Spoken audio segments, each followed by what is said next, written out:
I'm Yonsei from Yonsei University in South Korea, and I'm also retired as an Air Force Lieutenant Colonel 5 years ago. I'm pleased to share with you government officials and experts from all over the world on military situation in South Korea. I hope that this practical information based on my 20 years of service will help you.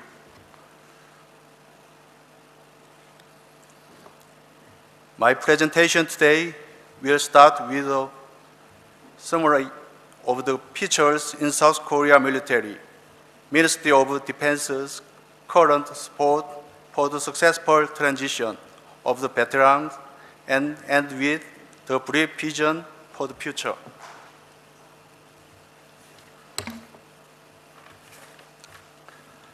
To understand the South Korean military, I like to explain how the system works.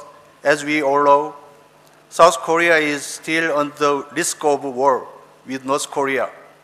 Accordingly, we are investing tremendously in defense and is committed to maintaining high level of resource available at war. For this purpose, the Korean military specified conscription.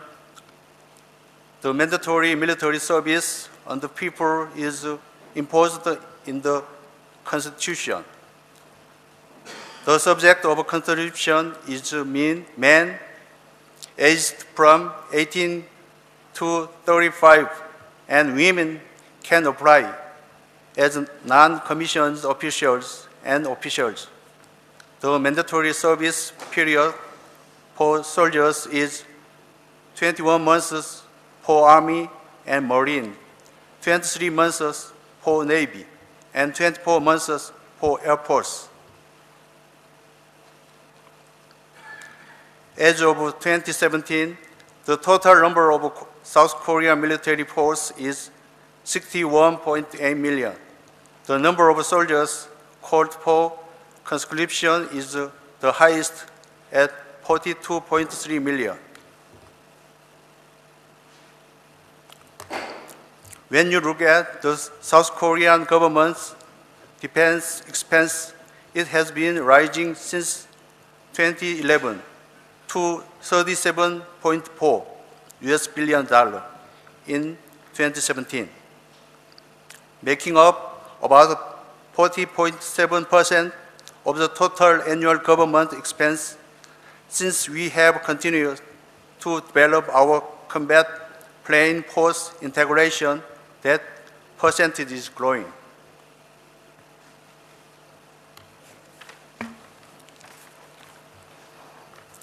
This amount of expense is also higher in comparison to advanced countries, and especially regarding the ratio of defense to GDP.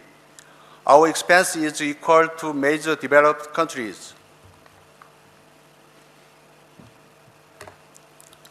I brought along some figures that will give a brief overview of the current Korean military.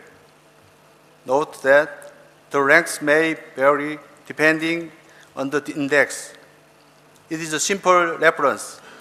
When we put together military personnel, high-tech armaments, and military budget, one professional organization ranked of the South Korean military as seventh.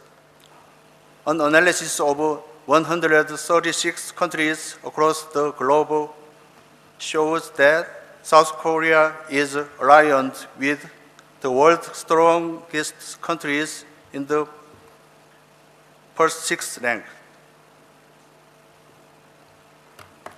Then, how the status of the discharged soldiers and the support system for them.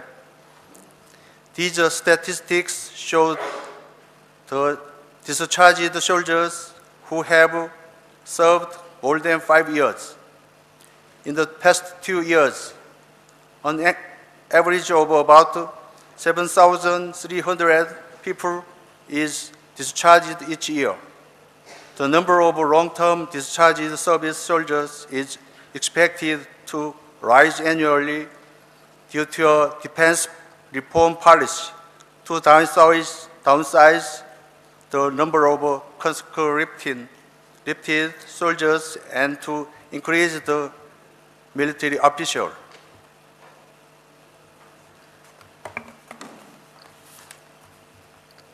The support system for the discharged soldiers can be divided into the pre-discharge and the post-discharge. First, we offer 6 to 12 months of full-time training for those scheduled to leave the military after more than a decade of service. This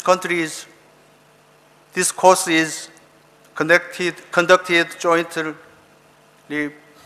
by the Military Outplace Training Institute directly under the control of the Ministry of Defense and regularly provides career education, consulting, job-related education, and custom-oriented education. Next, the post-discharge program is widely supported to all discharged soldiers who have worked for more than 5 years based on Veteran Assistance Act. Education program regularly operates courses such as job counseling, training, and startup aid. The Center of Veteran Support runs a total of 15 centers nationwide. It runs 9 locations in metropolitan areas and 6 locations in small cities. However, it is limited to recruitment and job counseling, making it impossible to meet the needs of users.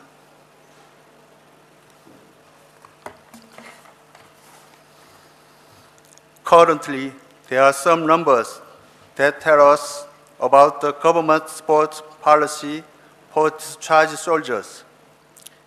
It is the Ministry of Patriots and Veterans Affairs that supports discharged soldiers. In 2017, the total budget of veterans accounted for less than 1% of the total budget spent in this department.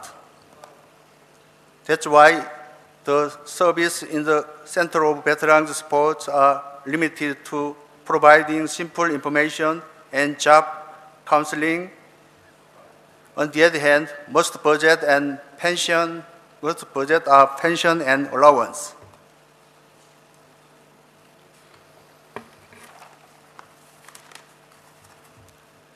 To overcome the current difficulty, there should be systematic support in a wide range of areas rather than job employment. I would like to suggest the direction in which we should proceed. First, in addition to pre-career employment support, post-management is required. Long-term planning and employment associated with personnel aptitude should be provided with job education and consulting. Next, mental health counseling and social adjustment education should be provided regarding the anxiety and stress that the discharged soldiers receive. Finally, family therapy and counseling programs to restore long-standing family relationships and to form a network of formal and informal supporters in the community is required. The successful transmission of discharged soldiers to the community cannot be satisfied only by the support of the individual and government members of the discharged soldiers, but also with the help of family members, and community.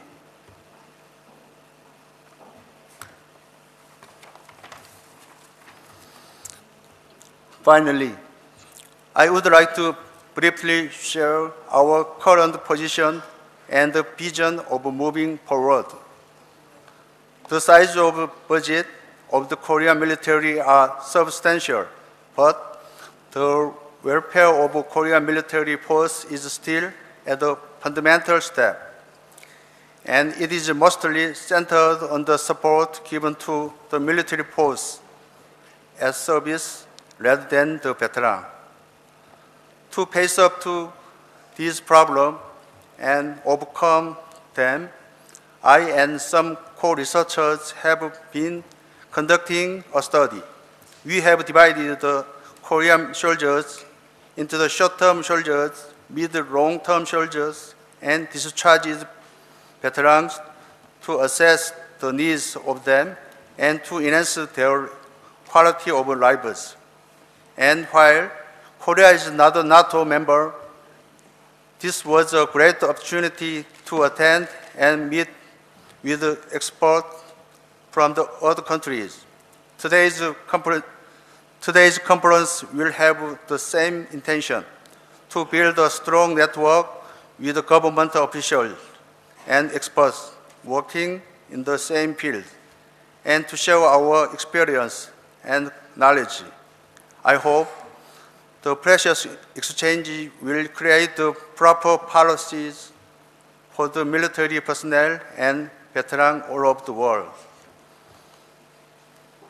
Thank you for listening.